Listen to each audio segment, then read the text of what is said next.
Welcome back, tribe. Got an episode here that says why younger Chinese are saying I don't to marriage. And it's from South China Morning Post. Let's get into it. 35-year-old Huo Yanbin is here looking for a wife. His dating resume details his personality traits, political affiliation, job, and household registration. It includes a blunt assessment of his situation. Old male virgin seeking marriage. Huo is among millions of people in China between the ages of 20 and 40 who have never married. Over the past 9 years, the number of first marriages in China has plummeted by nearly 56%. The sharp decline has caused China's population to become older and smaller. It's also prompted government officials to urge more young people to tie the knot and start families of their own. So, how serious is China's marriage crisis? China has recorded falling marriage rates for 9 consecutive years from 2013 to 2022.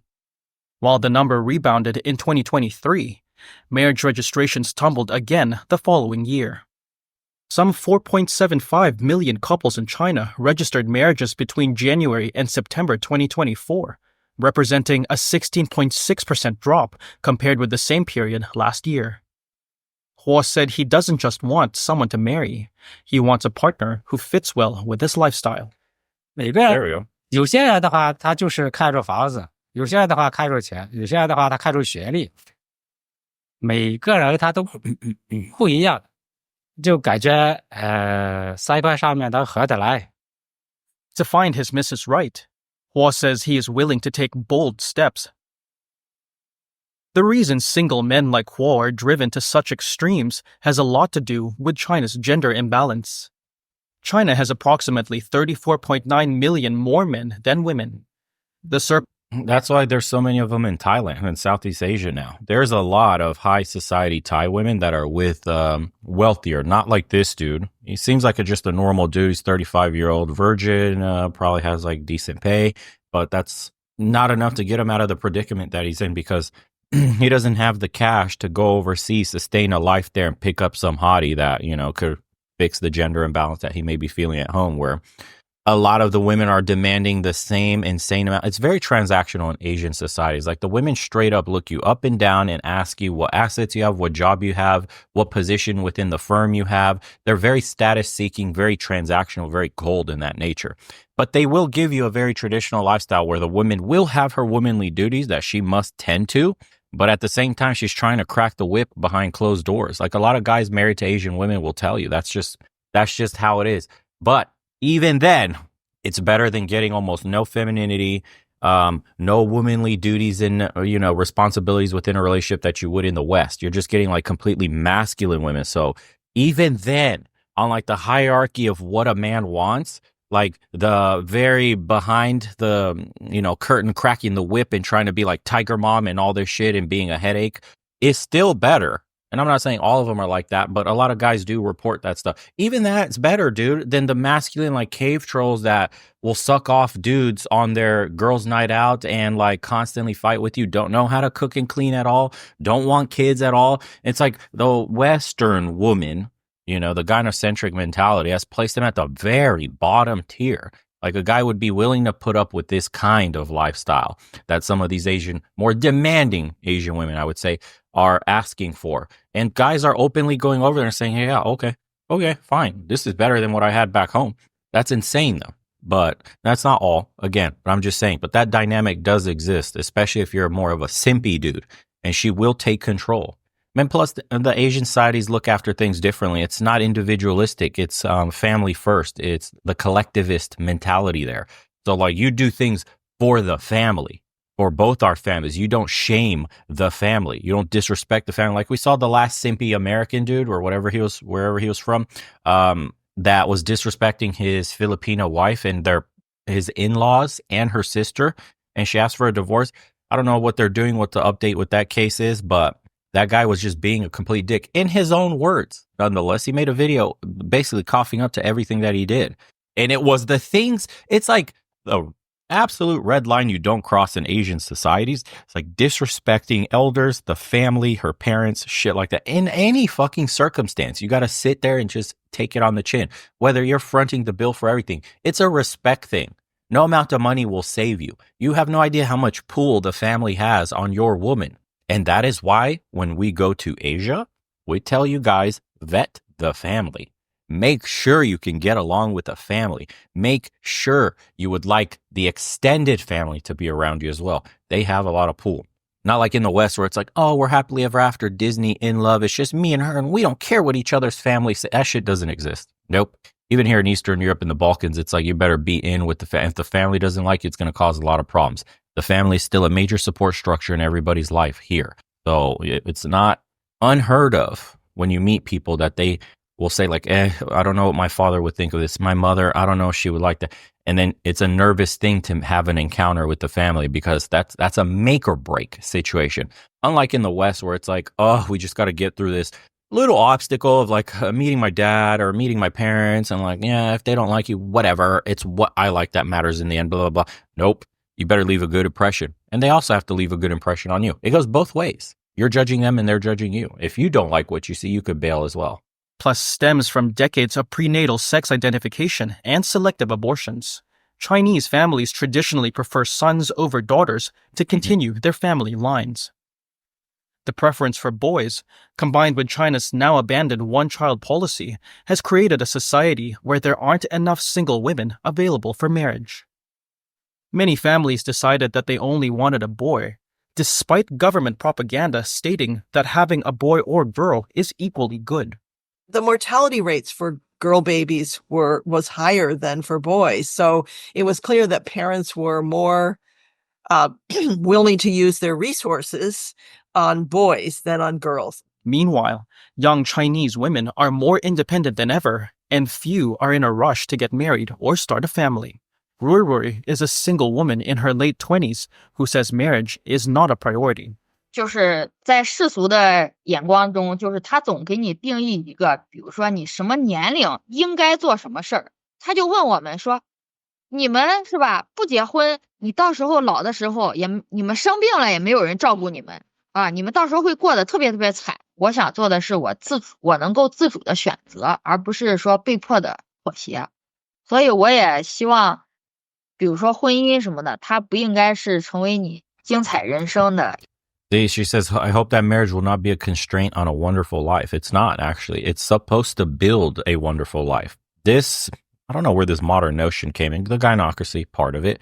Social media has infected their brains too, that you can be happy and alone. And you can't.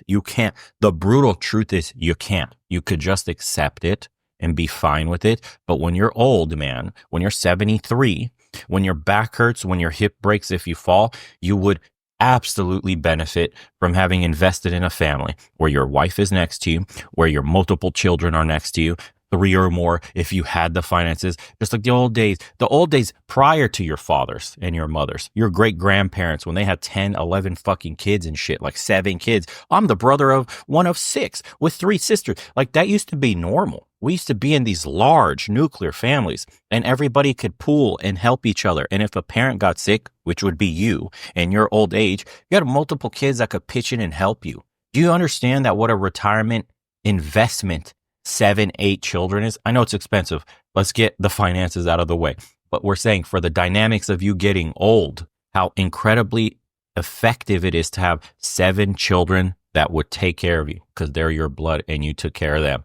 7 incomes, 7 people that could help. I've seen it in my own life in larger families where, the kids kind of take the older parents for like a year or 2 here, a year or 2 there, or one kid really likes them. Is like, no, you're going to come live with me and help me raise my kids. So you're like, you still have value in the world. You're not 73 retired and, I don't know what to do. You have great grandbabies that you're needed to help. And you're still seen as like the patriarch of this huge social circle that you and your wife have built. It's a beautiful thing to grow old with a huge family, guys.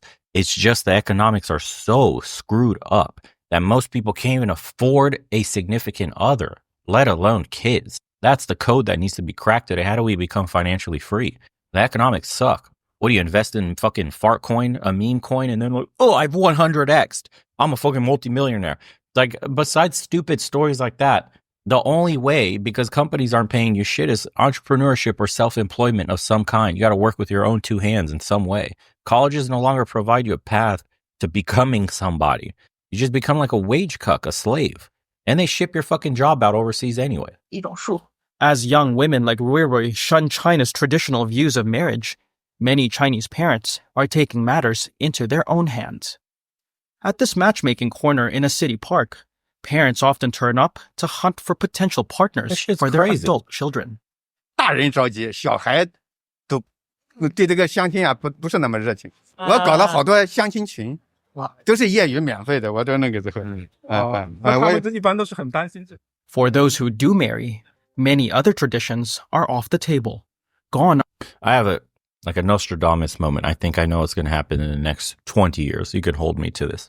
I think 20 years from now, when we have a new pool of candidates, new politicians, a newer generation running things, we're going to start seeing very heavy investment and a very keen microscope level attention in the mainstream talking about population collapse. Right now, the conversation is barely beginning. We're bitching here and there, but one side, the left, says like, whatever, there's too many humans anyway. The right side sounding the alarms.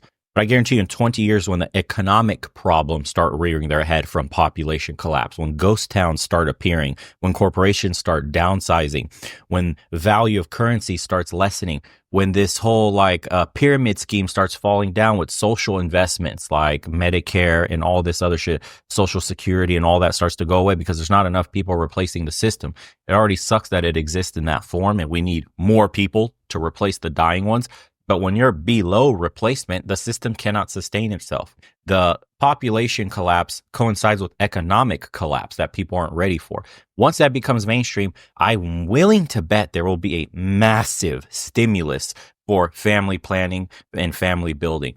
They're going to be not giving away, but they're going to provide you with guaranteed loans for a house. You probably won't need to in the future sometime, like in the next 20, 25 years, go through private banks to get a loan for houses. The government, just like you get a government loan for a school in America, where you just basically sign your name, go to school. As long as you go to school, we'll give you the loan for a low interest rate. I guarantee you it'll be something similar with houses. They're going to be giving you houses as long as you follow a tiered structure of you must have a first kid by year 2, by year 3 living in the house, year 4, you must have the second child. And then there will be structures for every child after that unlocks certain things, like a percentage of the loan gets paid off.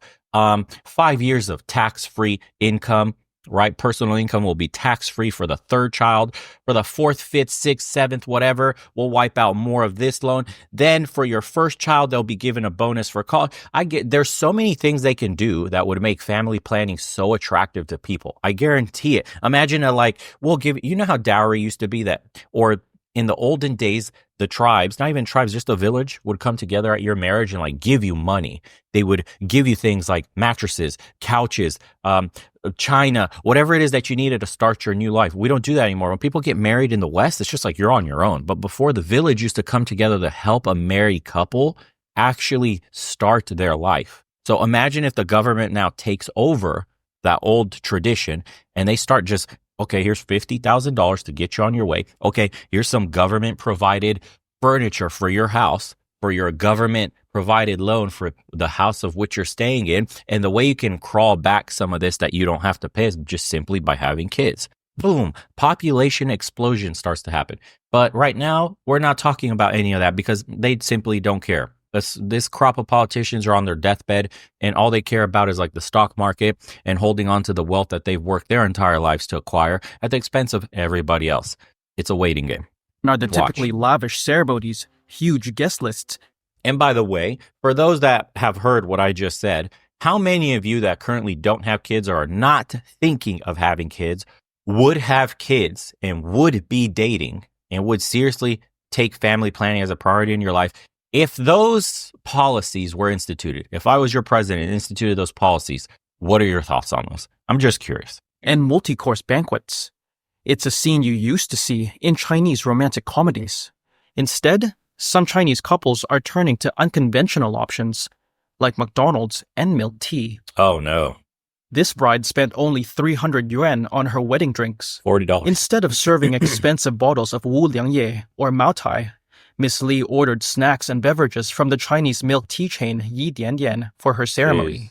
She said the banquet was a refreshing change for her guests, who would typically be invited to a formal dinner at a hotel. Li isn't alone. Across China, many weddings are now cheaper, less stuffy affairs. It's a change that has many in the wedding industry concerned. 整个大环境促使现在的婚恋行业不是非常景气，这个也是客观事实。包括我们中国的整个这个结婚的率下降，他们的整个的形式的变化，自己概念的变化，这个对今后年轻一批的婚礼来说是一个比较大的考验。What's behind this newfound preference for fast food chains and cheap drinks? For most, it's about the money. In China, weddings are seriously expensive, with costs that include a pre-wedding dowry and bride prices, as well as the actual ceremony itself. A case study by the Renmin University of China showed couples spent an average of 330,000 yuan to get married. Some people say that the financial stress makes it harder to find love. Shanghai resident Joy is behind the social media account Women in Shanghai, which collects personal stories from the city's female residents.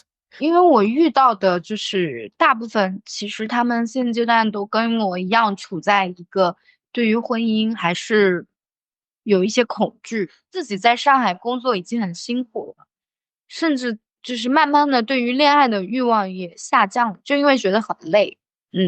很实际的一个问题就是内卷啊，你要 That's the rat race. That's what they call it. She says she's stressed out working in Shanghai and she's weary about life in general. How do you expect an animal to be romantic under a stressed environment like that? We saw what happened with the Mouse Utopia experiment. When you stress out animals in a high density environment, what tends to happen is population collapse. It's playing out in humans at a different level, at a different scale, but nonetheless, it's playing out. We have a rise in mental disease, mental problems, health issues. People are becoming antisocial. The whole thing is coming to a collapse because we need to regress. Regress is the word, back into a more natural state of living where we're more in tune with nature. Go out for a hike. Why is it so crazy to think that if you go back into nature, if you take a break from the Mouse Utopia experiment, right? Progressive, big city lifestyle. If you just go back in nature, you feel so refreshed. It's like your soul has been washed clean from the stench of modern human life. And then you can go back in and work again until you redline and you need to go reset again. We're happy when we're on one of those like fields that you see on those social media posts. It's like perfectly cut grass in the mountainside of Switzerland with little cows and their little cowbells, and they're just eating, and it's a perfectly sunny day with absolutely blue skies, and the air is just so crisp and clean, and every breath you take just renews life into you. That's what we're meant to be. We have to figure out this problem of this high density living where we're prioritizing like economics of a country instead of the well-being of the human and the family, which I think in 20, 25 years will be one of the main things that you're going to see. It's going to be an absolute flight away from cities and into the countryside because remote work will be much more important. Remote work or working for yourself will be much more of a standard. I think we're going to crush this whole corporate. It's already happening. The work from home stuff and the death of the corporation. Slowly it's happening, or at least the corporate work culture of coming into an office space, office buildings. That thing's dying. We could be working just like this. We don't need to be in an office. We could be in the comfort of our own homes. I could be somewhere in the countryside and you could be in the countryside of a whole nother country. We can work. We can get on a Zoom call. We can do everything that we need to do. Have meetings, conferences, all that stuff. We could be at a digital roundtable talking about all the business. We could be from all around the world. I don't have to step into an office space to get work done with you. You understand? That's going to be the future. So I think there will be a lot of flight from very expensive, disgusting, dirty cities into the countrysides. Just my prognosis. We'll see. 要守住这份工已经都不容易。 That word, nejuan, has become a buzzword among young, jobless people in China. It refers to a downward spiral caused by intense competition as people are forced to invest more time and energy to chase increasingly uncertain outcomes. Such fears have left many Chinese youth feeling insecure about starting their own families. It's terrible unemployment. It's not enough to go to college. It's not even enough to get an advanced degree. You still could be unemployed or underemployed. Uncertainty about the future. And when you're feeling uncertain, why would you think this is a good time to get married and have a kid? Authorities now worry the country's falling marriage rates could amplify China's population crisis. In China, most children are born in wedlock. Raising a secretly born child as a single parent can be difficult, Wow. not only due to societal stigma, but government policies as well. In recent years, some municipalities have shifted to allow unwed parents to register the identities of their children. That's crazy. However, many others continue to require parents to be married before a child's identity can be registered at a local government Wow. office. They would like women to get married at a younger age and more women to get married. So I think marriage is a key, especially in a place like China, where you have almost no children outside of marriage. Part of the way they controlled population growth is by controlling marriage. China's aging population is outpacing new births. Some 9 million babies were born in China in 2023, the lowest figure since records were first kept in 1949. Not enough people to support the aging population or to create a sort of economic strength. I really think the government is kind of panicky. And in the meantime, young people are like, forget it. China, like many other countries, relies. They're using the stick method. They need to dangle a carrot, make it financially incentivized to partake in marriage and family planning and building a legacy, right? Because if you're in a collective society like China is, if you want to shift a sort of a propaganda nationwide, a machine go into overdrive to show people why family planning, why having children is so good for the state, for the people, for the strength of China, then you need to incentivize them. We're animals. Give them the carrot, give them money, give them a place to live, give them protection from corporations that make them work overtime for little pay, provide an environment where they want to multiply. We have to do some of these things in the West too. You'll see, dude, our system cannot. I think Europe's way to put like a Band-Aid on the problem was to import all these illegal immigrants. And now they're overrun with essentially a split society. They have parallel societies where these people are not even integrating into European culture and values. And it's creating a lot of problems. Look at the situation in the UK and Western Europe in general. The statistics on crime and assaults and all that shit has gone up. The grooming gangs, everything. It's crazy what happens when you import a group of people in such large amount of numbers where they create their own parallel societies, never integrate, and then you're essentially being invaded in a way. And this was your idea to stymie the population collapse of your own country and try to restart the economic engine, but the people you brought in don't share your culture or your values, nor are they incentivized to even integrate in said culture and values. So we tried to do that too in the United States with that open border, and you're starting to see like it doesn't even matter because even when they integrate, they're integrating into a dying system because their kids will then have only one or no kids also because the mentality has spread. So within a generation, nothing has changed. That's the Band-Aid method. We have to fix the fundamental issues of a society of why people don't want children, family, marriage. On funds collected from working age adults to pay for pensions for its retirement age population. Now that pool of working adults is shrinking as the country's elderly population grows. The number of Chinese citizens aged 60 and more is expected to increase from about 280 million to more than 400 million by 2035, surpassing the entire population of the United States. Without finding an alternative source of revenue, the pension system will run out of money by 2035, according to a study by the Chinese Academy of Social Sciences. Also, isn't this like an issue of national security? Like, don't you think you need young men? Like, you need hundreds of millions of young men. Like, in a country like China, for example, you would think the CCP would be absolutely shitting themselves because if you have 400 million old people by 2035, what does that do to force projection, to national security, defense?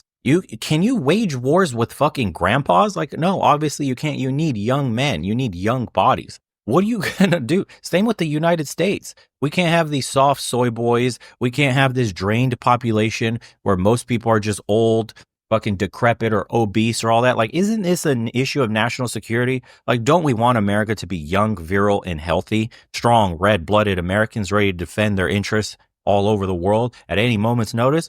Like, look at the average population of the United States and what they look like. They're fucking obese, dude. They're diabetic. They can't walk up a flight of stairs without breathing heavy or having a fucking heart attack.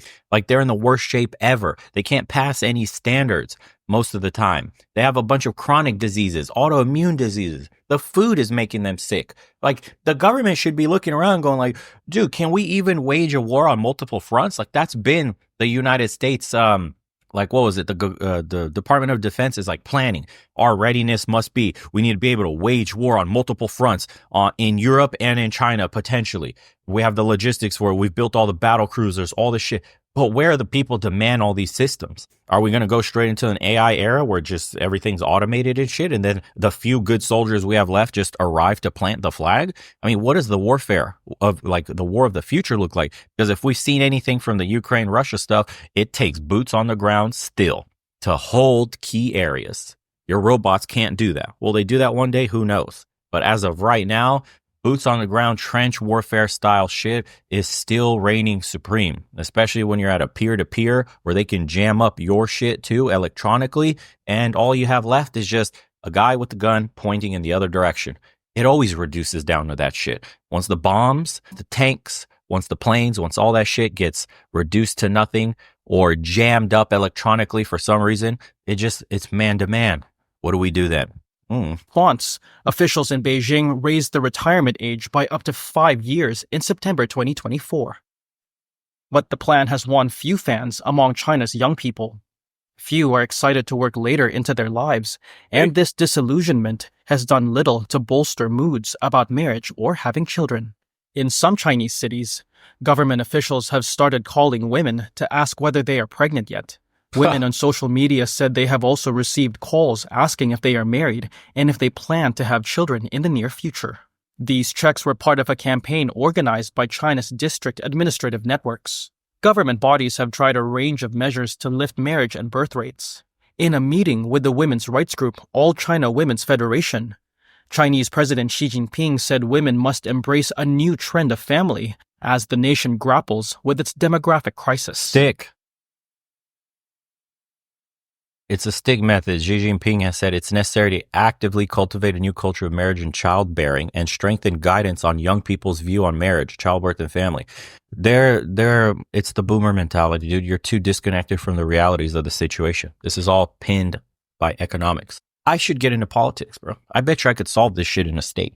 I should run for like Senate or something. I can't be president because I wasn't born in the States, but I should be like the governor or something. Governor or Senate or Congress, so I could pass some cool shit. I can make America great again for families. This guy says, my company started worrying once one of my female colleagues got married because they were worried that she'll have babies and can't enjoy PTO that labor laws offer. If the society doesn't change this mindset, less women will want to have children. Yep. Again, it's corporate policies right there and there. It's a shock to me how the wedding industries are really so surprised by declining rates of large, extravagant weddings. For decades, they've been overcharging for everything, making money hand over fist. And now the people are fed up and do not want lifelong debt in exchange for a single day. The wedding industry is acting like they have it so hard, not to mention that the state of the world's economy and wages. Yep. I love how every news source around the world is refusing to say it's because we're being price gouged out of existence. That's what it is. There you go. Thoughts on this episode and some of the stuff that I've said. And like always, appreciate you guys tuning in. Subscribe to the second channel if you haven't, and sign up to the private community. Join us on some calls. We do them 5 times a week, as well as the private consults if you're interested. And we'll see you on the next one, guys. Take care.